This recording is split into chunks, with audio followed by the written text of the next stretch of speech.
Om Bhadram Karneebhi Shrinuyama Deva Bhadram Pashyemakshabhiryajatraha Sthirairangai Stushtvagum Sastanubhihi Vyashema Devahitan Yadayuhu Swasti na Indro Vriddhashravaha Swasti na Pusha Vishwavedaha Swasti nastarksho Arishtanemihi Swasti no Brihaspatirdadhatu Om Shanti Shanti Shanti. Om. O gods, may we hear auspicious words with the ears while engaged in sacrifices. May we see auspicious things with our eyes. While praising the gods with steady limbs, may we enjoy a life that is beneficial to the gods. May Indra of ancient fame be auspicious to us. May the all-knowing Pusha, god of the earth, be propitious to us.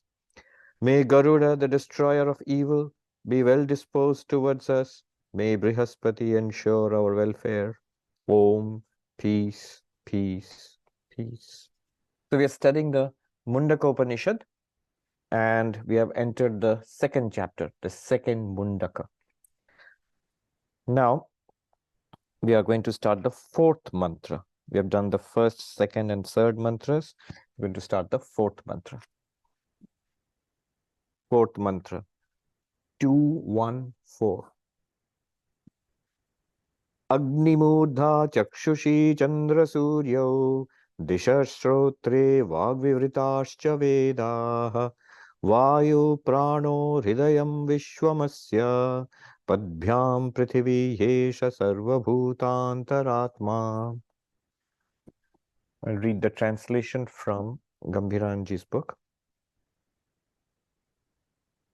The indwelling self of all is surely he of whom the heaven is the head, the sun and the moon are the two eyes, the directions are the two ears, the revealed Vedas are the speech, air is the vital force, the whole universe is the heart, and it is he from whose 2 feet emerged the earth.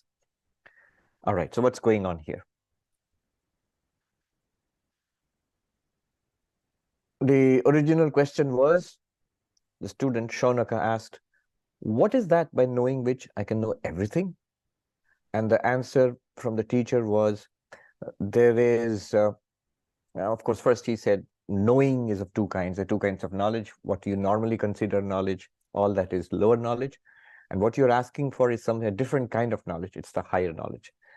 Paravidya, paravidya. Then he goes on to describe what this higher knowledge can be like. So the idea here is, how can you know everything?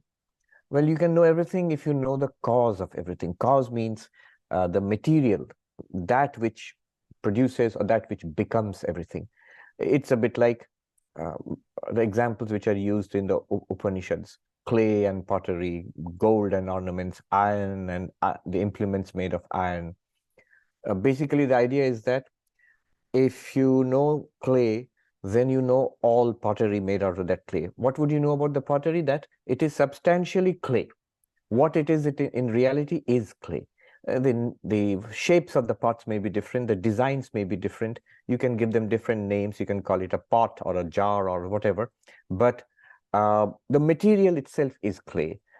Similarly, waves of different kinds and sizes and all. But it's basically it's water. So in that sense, if we know the material cause of anything, by material cause, the substance out of which anything is made, then we know all the products. So now the question which was originally asked translates into, how do I know the variety of things in this universe? Well, you can know the variety of things in this universe, all of it at once, because there is one reality which actually produces all of this or becomes all of this. And that one reality, in the very beginning, the Rishi, the master, called it Akshara, the imperishable. So if you know the Akshara, you know everything. Now, in this section, which has started now, this Mundaka, what he is showing is how this entire universe, he's showing in detail. The Upanishad is showing us how this entire universe has emerged from this Akshara. This Akshara, another name given is Purusha. So the emergence of the universe, all the variety from oneness, from one reality to the many. And this process of creation, emergence, projection, whatever you call it, has 3 stages. Stage 1 is the causal, stage 2 is the subtle, and stage 3 is the gross or physical. Causal, subtle, and gross. One good way of understanding it is our own experiences every day, in deep sleep, in dream, and in waking. So, waking universe, here you feel that you are in contact with a physical external universe, and we contact it through our senses. And in our dreams, after waking up from the dream, we realize we inhabited a world which was created only in the mind. We seem to see people inhabit a world, but it was all in the mind. So that's a subtle universe. And then we go into a deep sleep state where it seems to be nothing, but clearly it cannot be nothing because we come back from it again and again every day. So that can be called the seed state or the causal state. Everything that we see about ourselves is there in the deep sleep state, but it's not experienced in its particularity, in its in detail or in its granularity. It is just experienced as a uniform blankness. So our daily experience is phenomenologically, from how it feels from within us, is of 3 types. One is the deep sleep, the causal, the seed state. The other one is the dream state, the subtle state. And then there is this physical state, the gross state. In Sanskrit, Karana, Sukshma, Sthula. Now, if we understand that, we will understand what is being said here. The causal level of this creation from the one to the many, the causal level is called Ishvara or Saguna Brahman, Bhagavan. Consciousness plus Maya. What is Maya? The sum total of all seeds, of all causes, of all names and forms in the seed form. And what is Brahman? Reality. So you can see immediately what is the Vedantic idea of creation. There is reality, existence. And when it is covered with a network of names and forms, what do you get? You get this world. I'll repeat that again. Reality, Sat, being. When you cover it with names and forms, you get this world. Or to put it even more simply, instead of being so metaphysical, everything that we see around ourselves are basically names, forms, and functions with existence. The existence comes from Brahman, and the names, forms, and functions are all projections of Maya. So the causal state, like our deep sleep state, is Brahman, that Akshara, the ultimate reality, and Maya. Then comes a state of the subtle universe, where just like our dream state, there is that causal state, Akshara, which is Ishvara, Saguna Brahman, that is Brahman plus Maya. And then there is what is called the cosmic mind. So just like our dream worlds, there's a cosmic mind. That state is called Hiranyagarbha. And then finally, there is this physical universe which we experience. So this physical universe is called Virat. Another name is Vishwarupa. Interestingly, what we are going to read now is also those who attend the Gita class. We are reading that in the 11th chapter of the Bhagavad Gita, when Arjuna has an experience of this, the Virat, the vast nature of the Lord. That is what is being talked about here. What is said in the 11th chapter and what is going to be said here now are one and the same thing. This is a theme which you come across again and again in the Upanishads and also in the Bhagavad Gita. God as this universe, the universe as the body of God. And often it's described in very poetic, very awe-inspiring terms, The entire universe is the body of God. The sun and the moon are the eyes of God. It'll be said here. We will read it. The universe itself is the heart of God, and so on. Now let us see what has been said here. Agni Murdha, fire. Here, Agni, fire stands for the sun, the source of all heat and life in our world. So the sun. and the sun stands for the heavens. So the heavens are the head. Literally, if you see, the fire is the head. But what it means is the heavens are the head of the Lord. What's being done here? The physical form, the final product, this physical universe, is being described not as a physical dead universe, as the body of God. See, what we see here, we are seeing the same thing, but we see it as an objective dead universe. But in the vision of the Vedic people, it was consciousness with this entire universe as the body, just as you or I are sentient beings with a body. Similarly, they saw this, that one consciousness with the entire universe as its body. So they're trying to describe it poetically. So what is the head of this cosmic person, as it were? The head of the cosmic person is heaven. And heaven is symbolized by the most luminous body in the heaven, which is sun. And the sun is called fire. So fire is equal to sun is equal to heaven. And why heaven? Heaven is the head. Imagine a cosmic being whose head is heaven. Then Chakshushi Chandra Surya, whose eyes, just like with the two eyes we see, is cosmic person, very anthropic.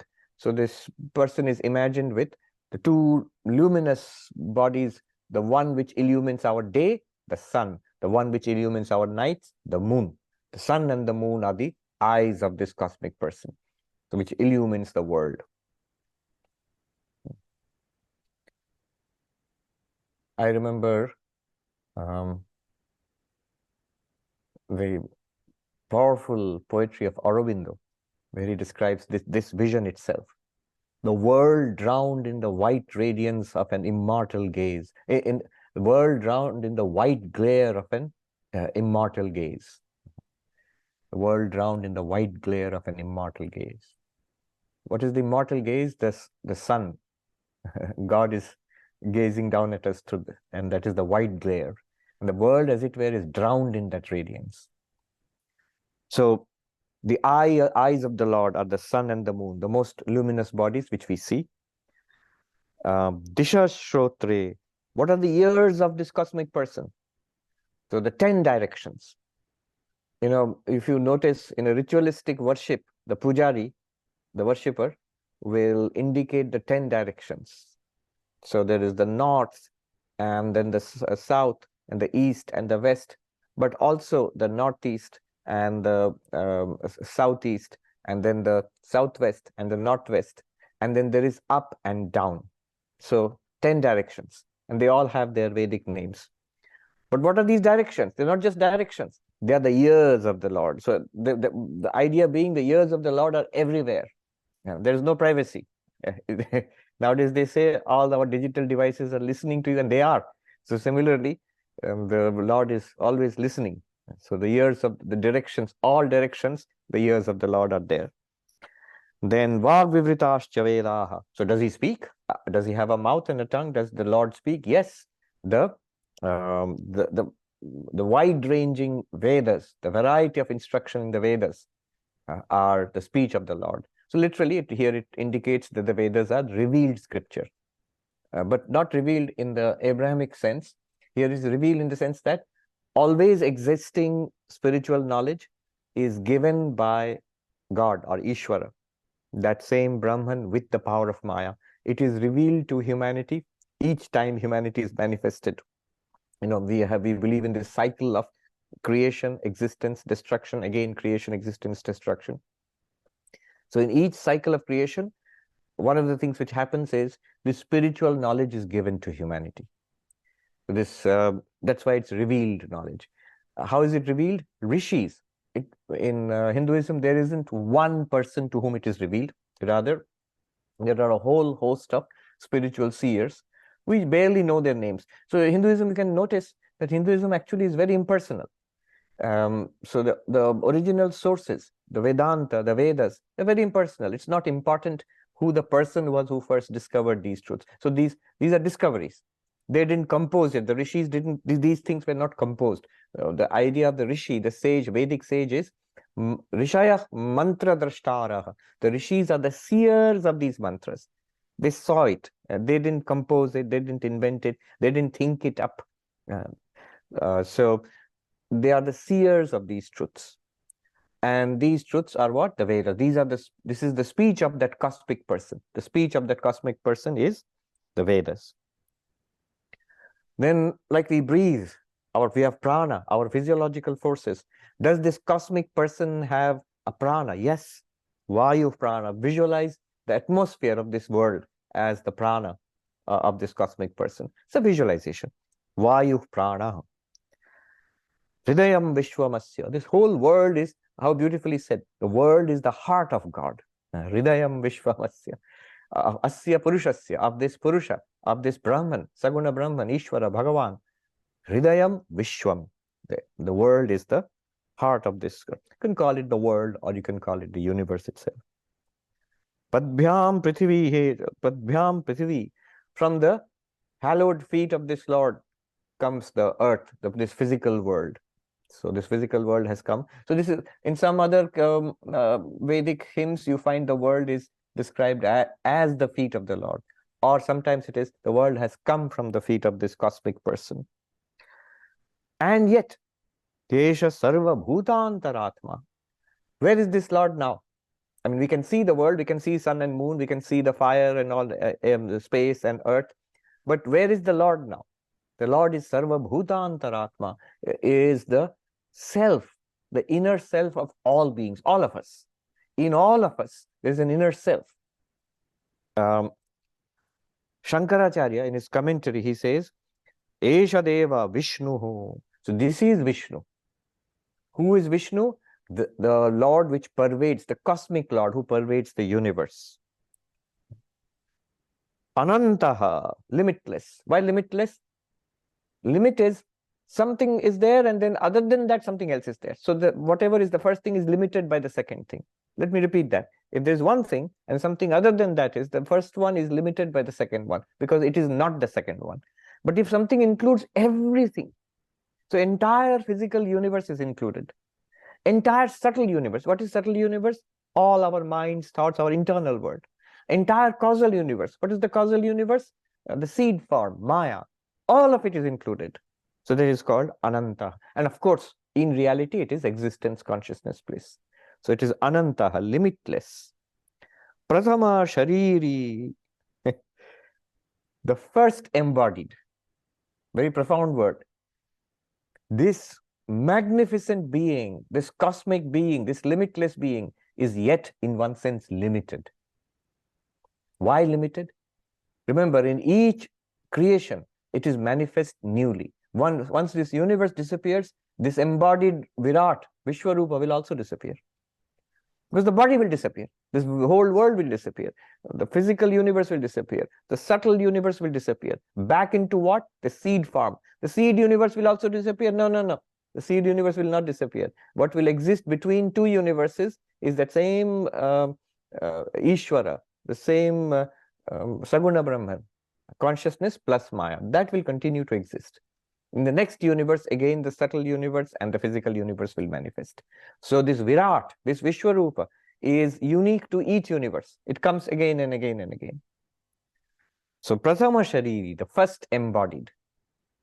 We are also embodied, but we come very late in the sequence. First embodied is Virat, the vast universe.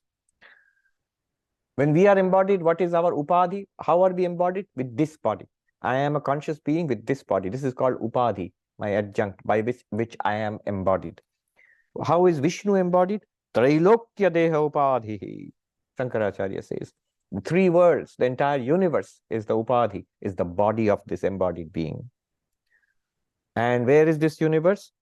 Sarvesham Bhutanam Antaratma. It is the inner consciousness of all sentient beings. So it's grounded, located not only in the external physical universe, not only our inner thoughts and feelings, but what we consider to be ourselves, essentially ourselves, this awareness, this consciousness.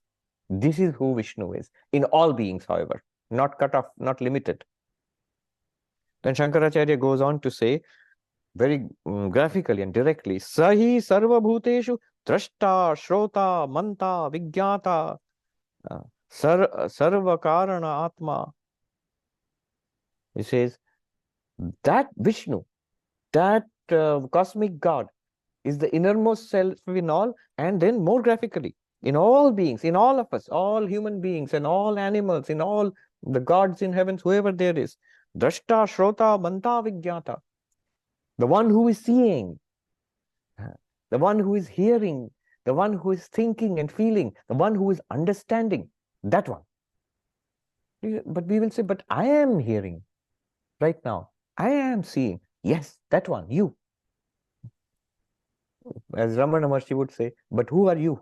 Sri Ramakrishna says in the Gospel of Sri Ramakrishna, Ar tumi ke hai? Who are you? Do you know who you are? If you knew that, the whole mystery would be solved, but we really don't know. We stop at this individuality. That's where we stop. So notice how this individuality is being expanded. You are not what you think. You are limited to this one person. You are all of this. You are one with Vishnu, the cosmic being. That Vishnu in each of us is the seer, hearer, thinker, understander. I mean, I'm mangling English, but anyway, this is what it means. Then, so now you can see the verse, the mantra. This cosmic person, third level of projection. First level is the seed form, Maya, consciousness plus Maya. Second level, consciousness plus Maya plus cosmic mind. Name, Hiranyagarbha. First level name was Ishvara, Saguna Brahman. Second level name is Hiranyagarbha. Third level, consciousness plus Maya plus cosmic mind plus cosmic body universe. Name, Virat. Here, it's also known as Purusha. All three are called Purusha, at the pure consciousness level and at the three levels of projection. Now, so at the third level, just to go through it, Agni Murdha, the heavens are the head of this cosmic being. Now we understand. The eyes of this cosmic being are sun and the moon. The ears are the 10 directions. The Vedas, the holy Vedas, are the speech of this cosmic being. The atmosphere which roars around this earth is the prana of this cosmic being. And this world itself is the heart of this cosmic being. And the earth has been produced by from the feet of this cosmic being. And this being is in and through all of us. It is our innermost self. It is that which is right now hearing and seeing and thinking and understanding. That one. Now, further, all these mantras are for the creation of the universe. So this is going to describe. And remember why all this is being described. So the creation of the universe comes from one cause, one material cause. So if you know that one material cause, you will know all of this. That's the whole point of it. Now it's going to show how all beings are produced. So the physical universe has been produced now. You have Virat, the cosmic person, Vishnu, Vishwarupa. It's there now. How are we all coming? How are we born? So the cycle of birth and death, the cycle of life will be described.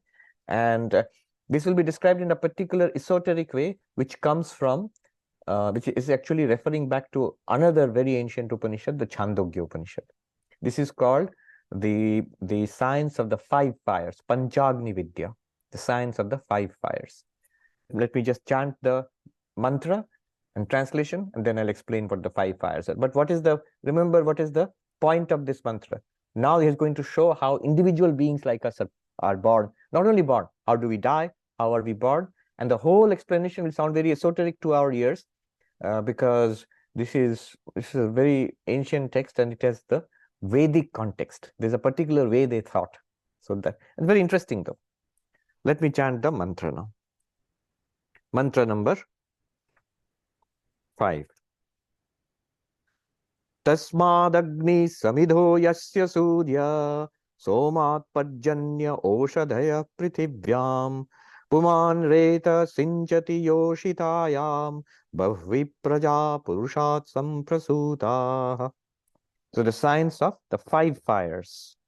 What does it mean? From him, that cosmic person, emerges the fire of the heaven, whose fuel is the sun. So the heaven itself is fire, and the fuel, what is burning, is the sun. Then the next one is from the moon emerges clouds, and from clouds the herbs and corns on the earth. A man sheds his seed into a woman. From the Purusha, have thus originated many creatures. So these are the 5 fires. What is this? What is these? What are these 5 fires? So remember, the original source is the Chandogya Upanishad. Here, just an outline is given. If you go back to the original source, it describes this cycle of birth and death in the Vedic scheme of things. So when a person dies, even now you can see it in Hindu funeral ceremonies. The funeral after death is also a ceremony. It's also a ritual. It's called Antyeshti. Ishti means a Vedic ceremony, a Vedic ritual. And the final Vedic ritual a Vedic person was supposed to perform is after the death. All your life you perform these, from conception onwards till death. And after death, the last sacrifice you perform is with your dead body. I mean, you don't do it. Others do it for you. Your children or near or close relatives will do it. So the idea is the dead body is offered into the fire. As this person all life through has been giving offerings into the fire, the Vedic fire. Similarly, the last offering given is the dead body. Now, so that's the, so from that, after it is offered into the fire, an accompaniment of mantras and chanting, it's a full ritual. Now, this is the idea. Through a process of 5 fires, this sentient being will be reborn again. There will be 5 fires which will come after this. What are these fires? 5 processes. 5 processes through which this sentient being who has just died and who has offered up the dead body to the funeral fire will now be reborn through a process of 5 fires. What are the 5 fires? The first fire is heaven. After death, this sentient being will go to heaven and get some kind of a subtle body in heaven and enjoy, the fruits of the karma in heaven for some time. Then he will, that sentient being will now come down from heaven to the to clouds, actual clouds. And those clouds, so that is the second fire. The second fire is in the atmosphere. The clouds themselves are the fire. And the third fire is when the rains come from the clouds. That sentient being will come down with the rains to the earth. The earth itself is the third fire. And from the earth, through food, this sentient being will proceed to the father. The father, the male, is the 4th fire. And from the male, the father, the sentient being proceeds to the mother during conception. Mother is the 5th fire.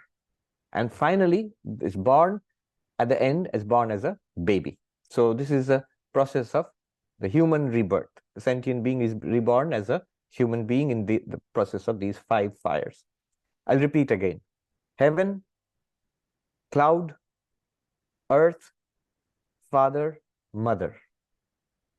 You start off by an invisible something which goes to heaven, and at the end of the 5 fires, 5 processes, is born a baby, a physical human body, a baby body. Now, the state of this sentient being, what kind of a body do we have at these 5 processes? That also has some names.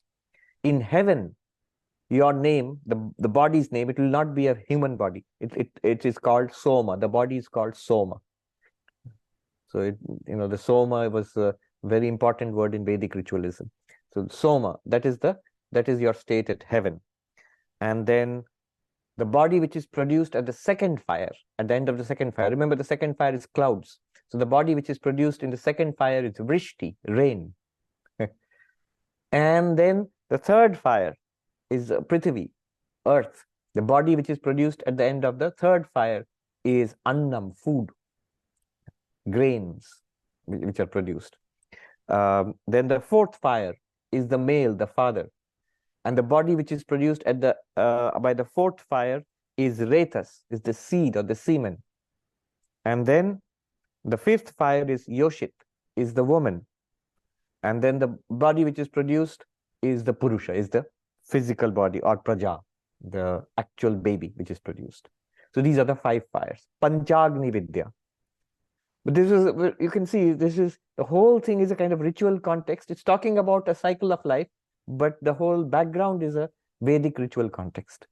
It's very interesting, and it's from, you can here you can see the Vedic belief that after death one goes to heaven. You can see a natural cycle of life where rainfall and food production and human reproduction are connected.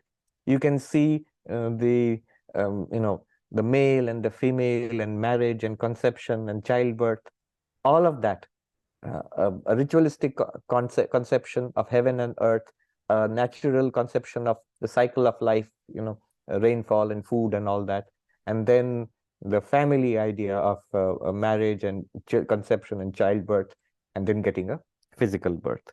Now, all this is the background, but all the details are not given in this mantra. If you look at the mantra now, let's take a look. Tasmad Agnihi. Therefore, first, from that Tasmat, from that Purusha, always remember, in every mantra comes Tasmat, Tasmat. Tasmat means from that. From what?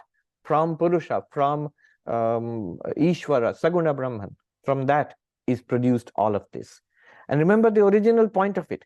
All of these are nothing but modifications, transformations, appearances of that one underlying principle. So if you know that one underlying principle, you know all of this. The question being, what is that by knowing which I can know everything? Everything is what is being described now. Everything is being described. But all of them have come from that one reality. And if they have come from that one reality, as pottery from clay, ornaments from gold, waves from water, all of these 5 fires, this human reproduction, the cosmic body, all of them are nothing but that. If you know that, you know all of these. Anyway, now, the first fire is the heavens. And remember, what was the body in those heavens? Somaha. What is the fire? What is burning in the heavens? Samidho yasya surya. Samit is the Vedic, in the Vedic fire, the firewood which burns. So the poetry here, one must understand, is always what they have in their mind is the Vedic sacrificial fire. And there's firewood which is burning. Here, what is the firewood which is burning in the sky? The sun is the firewood burning in the sky. Samidho yasya suryaha. Then what happens? What is the body produced there? Soma. See, Somat. So from Soma, the next step is Pajanya. That is clouds. Megha or Pajanya, it's clouds. The next fire is clouds. And from clouds comes rain. The rain is not mentioned here. It straight away goes to Prithvi, to the earth. Rain falls on the earth. That is, you have to fill in between. And then the earth is the third fire. What is produced by the third fire? Food. Or it says here, Oshadhayaha, herbs, grains, crops, they're produced. So that's the third body. First body, remember, Soma, in the skies, in the heavens. Second body is rainfall.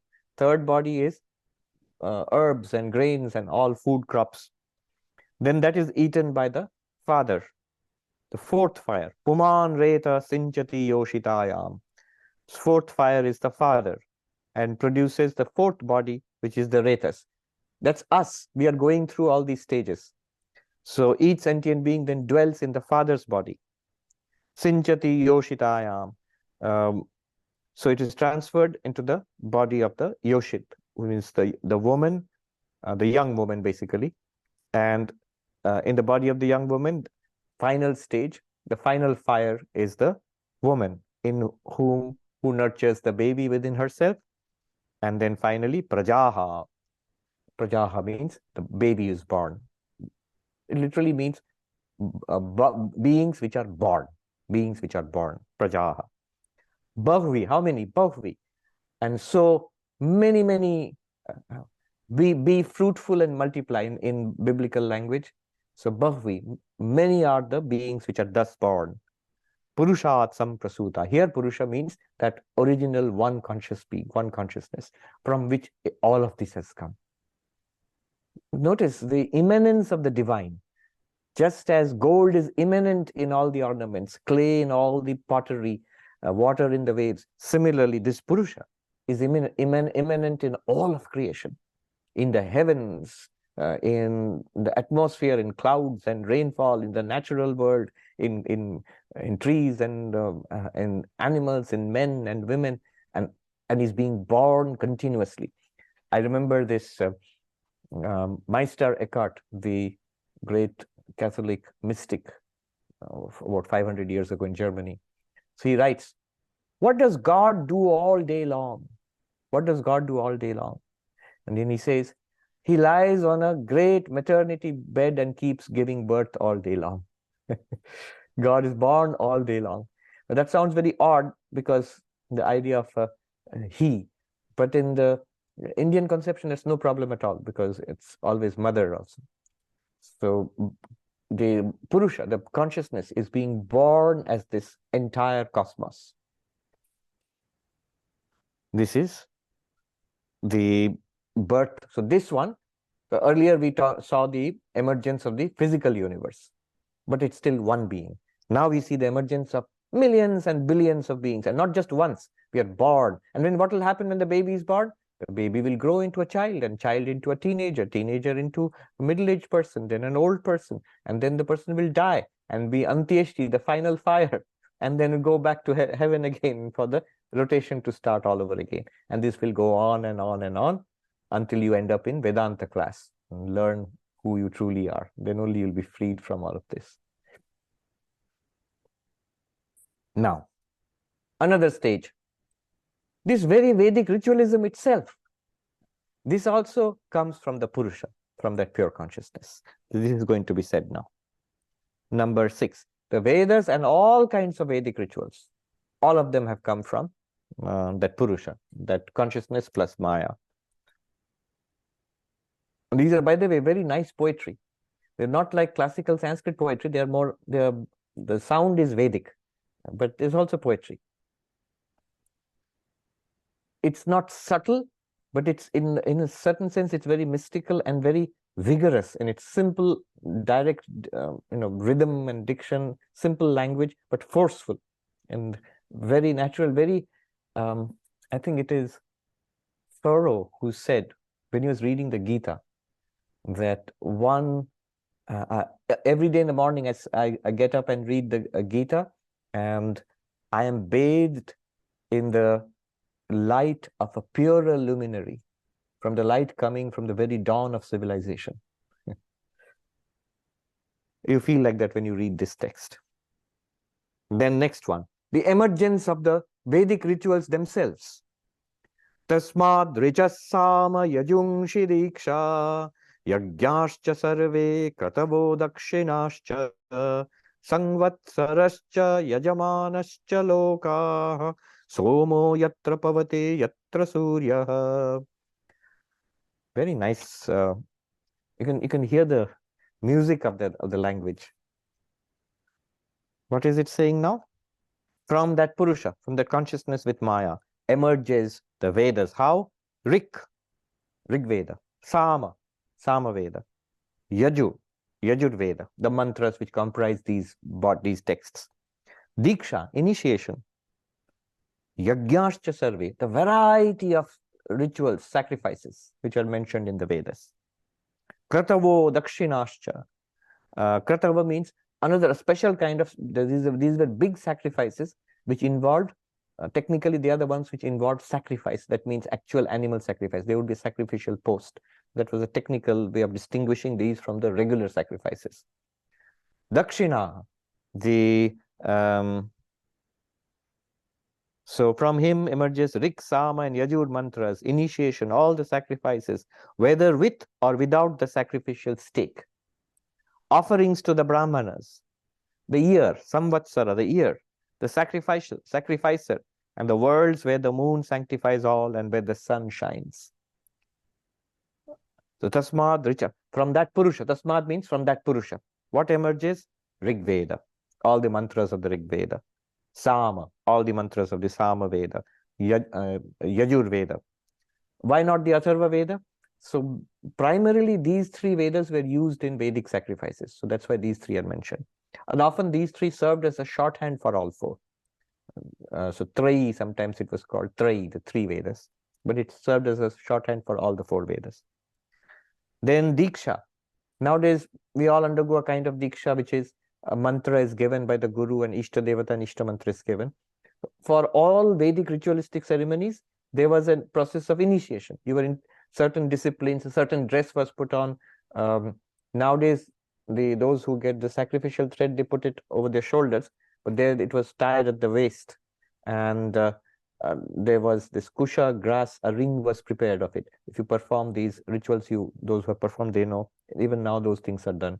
And then for the duration of the ritual, you were supposed to follow certain um, disciplines regarding food and sleep, and um, also internal disciplines and internal hygiene. You would not give way to anger and greed and lust, like that.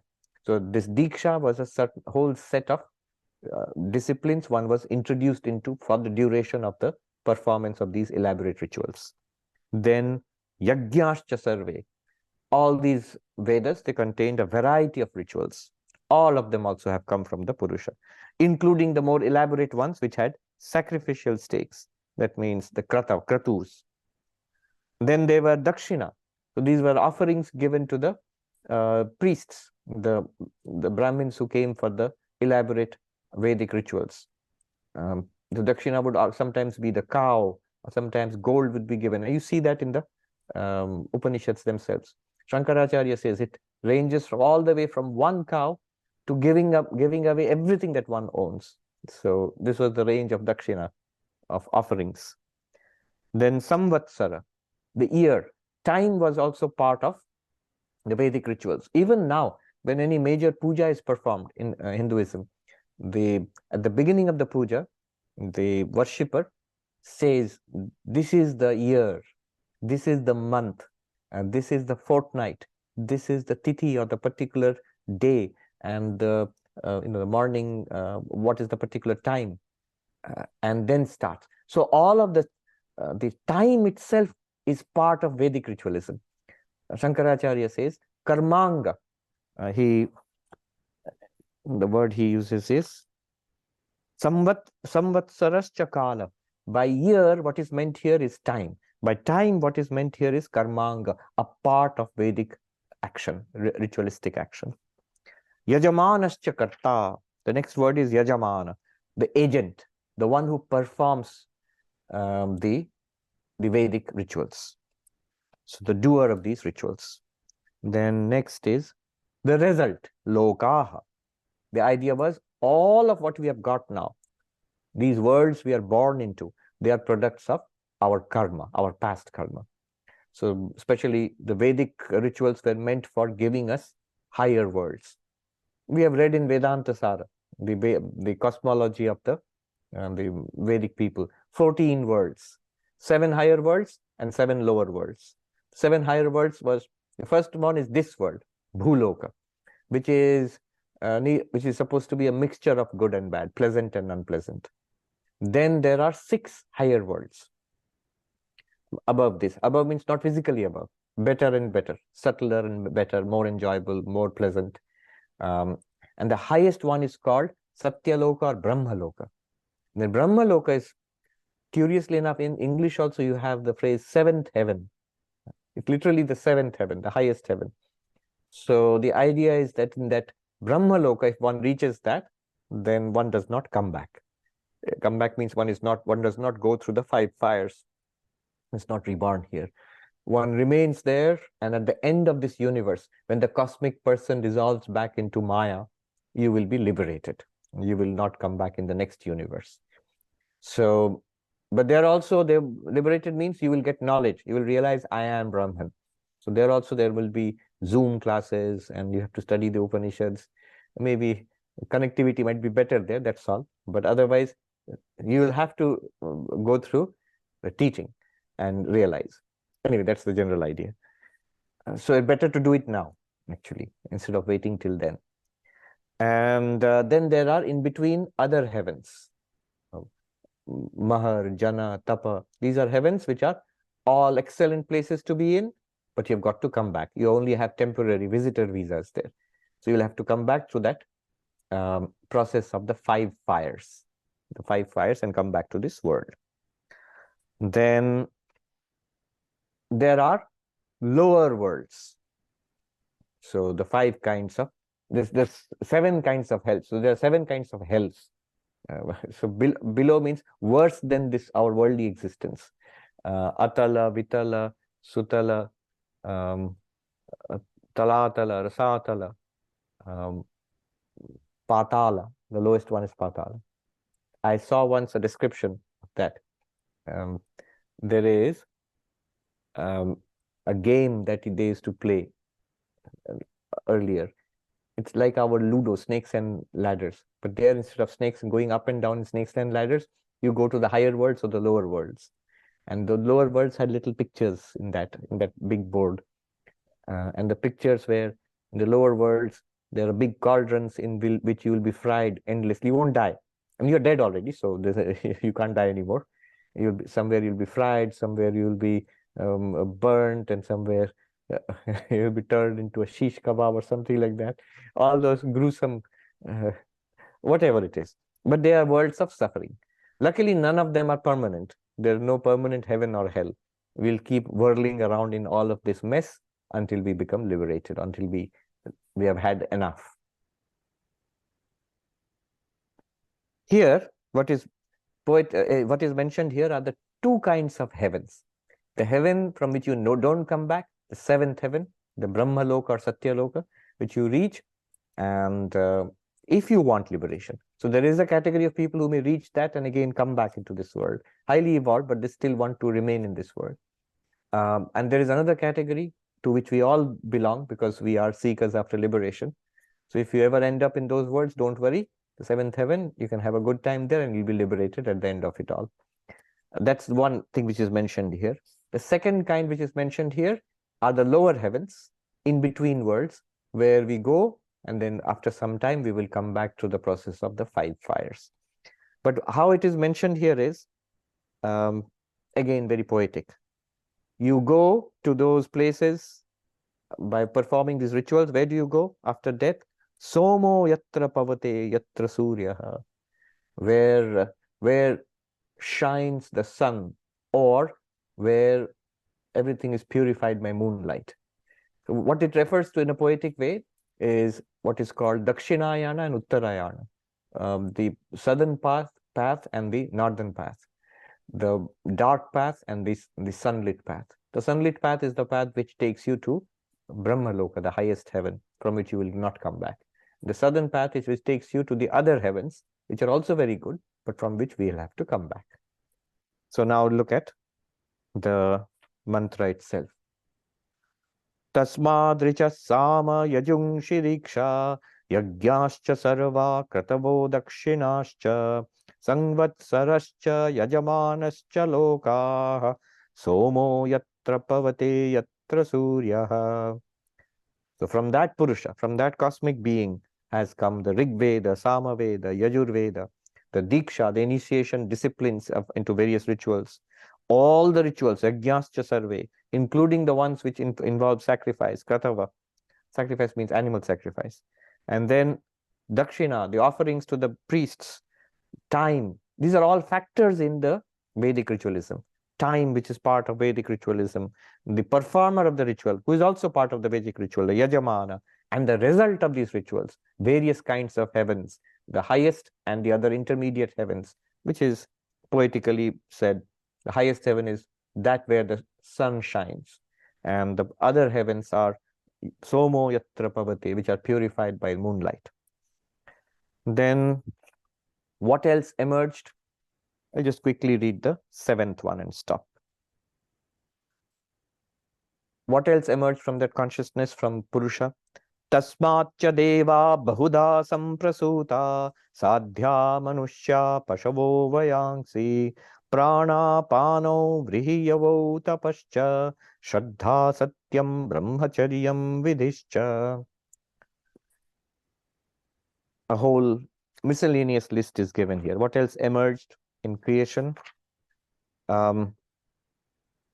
From that cosmic being duly emerged the gods, the various Vedic gods, whole range of Vedic gods, including another type of gods called the Sadhyas.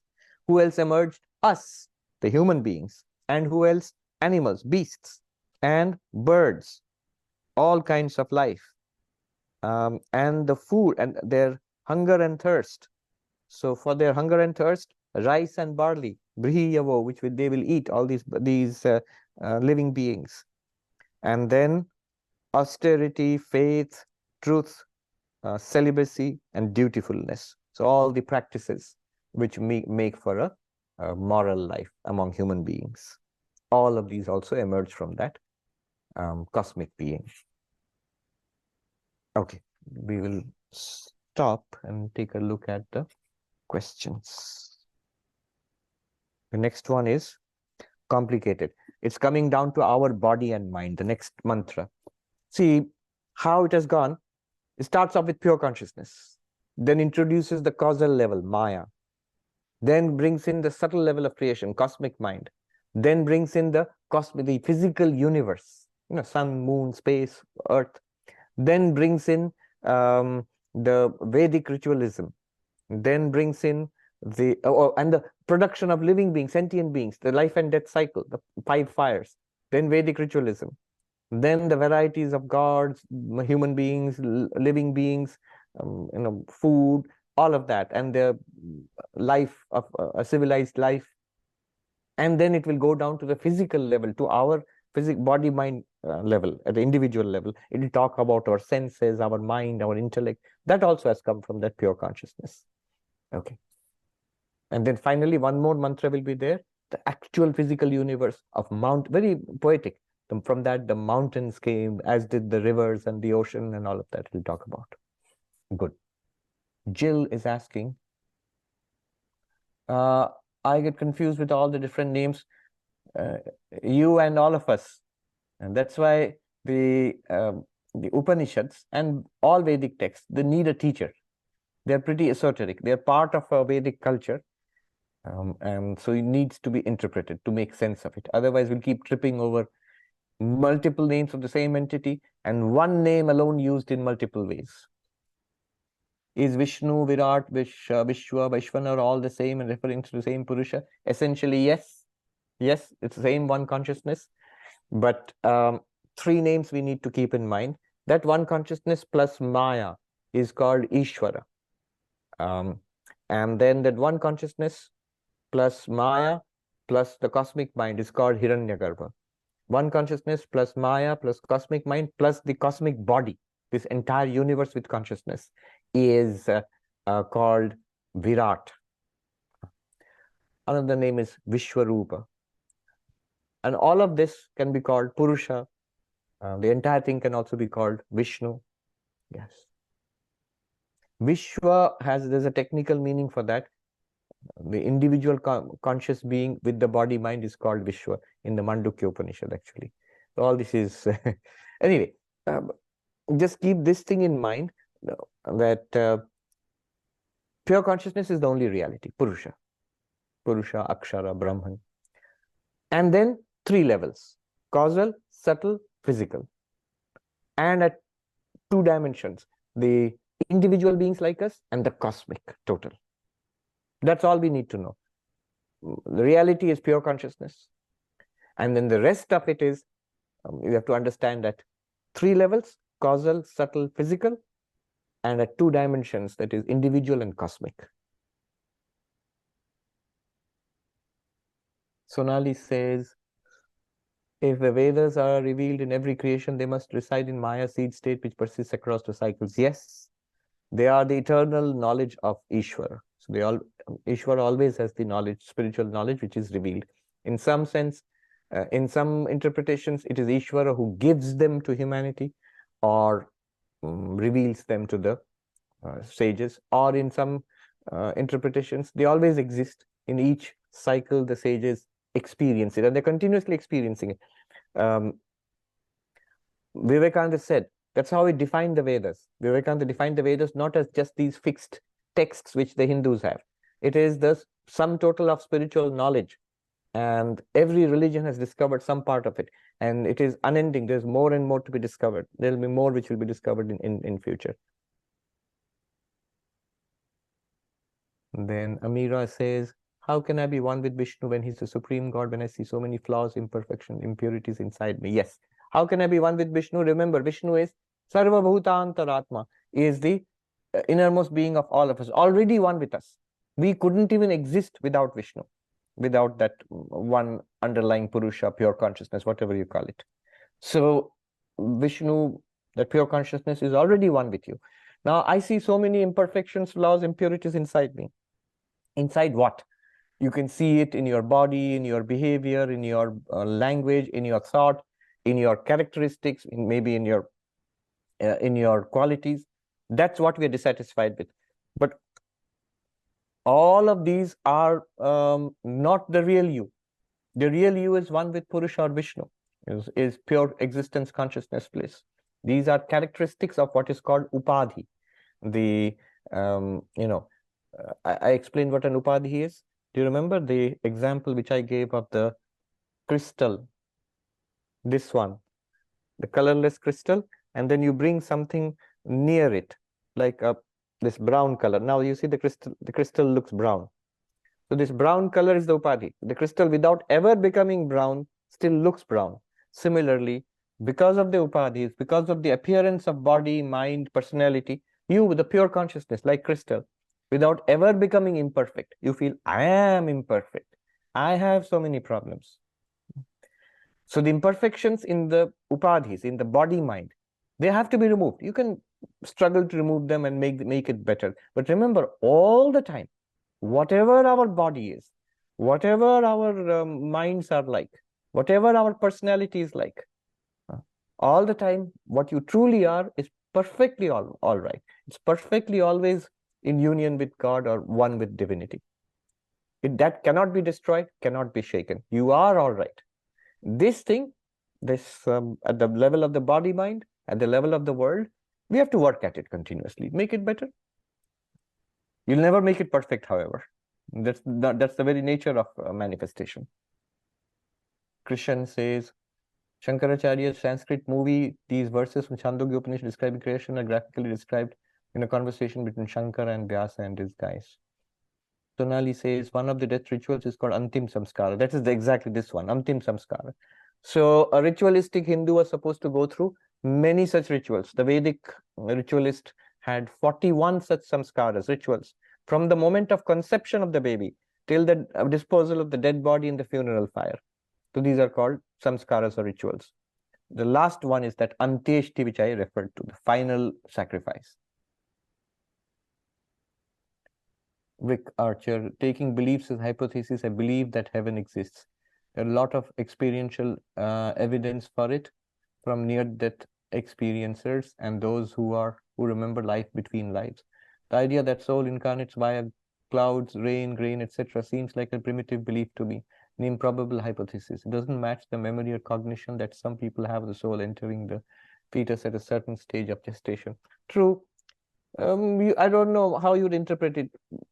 I'm sure some might have taken it literally, but you can interpret it metaphorically. As I said, notice there is a ritualistic religious dimension to it, after death going and staying in heaven. There is a natural dimension to it, clouds and all that, and the rainfall. And there is a living dimension to it, plants and herbs and crops growing. And then there is a social, marital dynamic to it, the male and the female, and the conception of the child. You can take it in those larger pictures instead of literally thinking about rainfall and plants and grains and barley. I think there's a certain compelling logic to the whole thing, and it's painting a very vast picture actually, across different domains of belief, of natural cycles of the world, the non-living world, the sun and the clouds and the rain, and then the living world, the non-human world, and then the human world, and family, marriage and childbirth and all of that. Then Parul says, what are some of the steps, austerities, and rules a grihastha must follow before getting mantra diksha to be better prepared for the blessing and practice? Yes. In our order, you'd always be asked, first of all, to read up a little bit of the traditions of the tradition you want to enter into. So you should know a little bit about it. So in our order, for example, they will ask you to read up the life stories of Sri Ramakrishna, Ma Sharada, Swami Vivekananda, read a little bit of the Gita, get an orientation. What is it that I want? Why am I taking this initiation? What will I get out of it? Where am I going with this?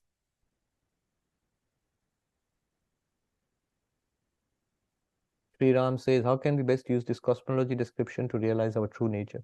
This is meant to emphasize that form and formless are one, as Thakurji used to say. In the Vedic context, this was a meditation. This is one thing I forgot to mention. Thanks to Sri Ram for reminding me. How are we going to use this? We are not going to use it, but remember, in the Vedic people, for example, the 5 fires, this is one way they meditated on the cycle of life. What happens after death? Where do I go? How do I come back to this earth? This is how they meditated. And one result, at least one straightforward result of this kind of meditation, or the various kinds of Vedic meditation, was a purification and expansion of the mind. You know, not just this little person, this body which is going to get old and die very soon. No, I'm much vaster than this. I have come and gone down these paths many times, throughout the centuries and millennia. Brinda says, is subtle body that goes through different worlds. Correct, it's a subtle body, Sukshma Sharira. Rama says these verses seem to be a poetic version of what we read in Vedanta. Absolutely. They all form part of the same worldview. They have come from the Upanishadic worldview. The Upanishadic worldview has come from the Vedic worldview. These 5 fires, the science of 5 fires, is basically a poetic way of looking at how the Vedic people saw the world and life. Kiran says, it's interesting that truth, austerity, etc. are mentioned, but not ignorance. No, these are things to be practiced. This is how people develop themselves. How we become civilized, and from civilized to divinize ourselves. Then Sonali says, is all of the description signifying how the transcendent Brahman plus Maya projects the immanent world and people? Yes. Prem says, how are these sacrifices justified in the Upanishads? Any lower form of life is consciousness too, and same as us. So liberating it without its consent does not seem fair. True, true. That's why over time, animal sacrifices have fallen out of favor. In the Durga Puja in Belur Math, for example, there is no animal sacrifice. I think it's a cucumber or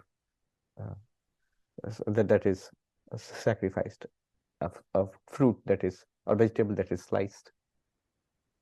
How important is it to go through samskaras? Okay, I'll end with that. These samskaras, many of them have become outmoded. Gourd, yes, Sangeeta said it's gourd. So these samskaras, many of them have become outmoded. However, all civilization, in every culture, they will have certain rituals they go through to mark different stages of life, to being accepted into, going from childhood to adulthood, getting into, say, marriage, becoming a religious practitioner, a meditator. For example, our Diksha ceremony. Many of us have been initiated into a mantra. It's a ceremony. It shows you progressing or developing spiritually, going to a higher level of life, becoming spiritually oriented, a spiritual seeker. So these rituals mark something in our life, in our evolution. And it's good to have some rituals performed. Whatever your culture, every culture has some. So it's good. They speak to something in our unconscious. They're not something meant to be understood in strictly logical terms, not in strictly philosophical terms, rather more in terms of the unconscious, the subconscious, something that nurtures us at a deep level, not just at the intellectual level. Good. Om Shanti Shanti Shanti Hari Om Tat Sat Shri Ram Krishna Arpanamastu.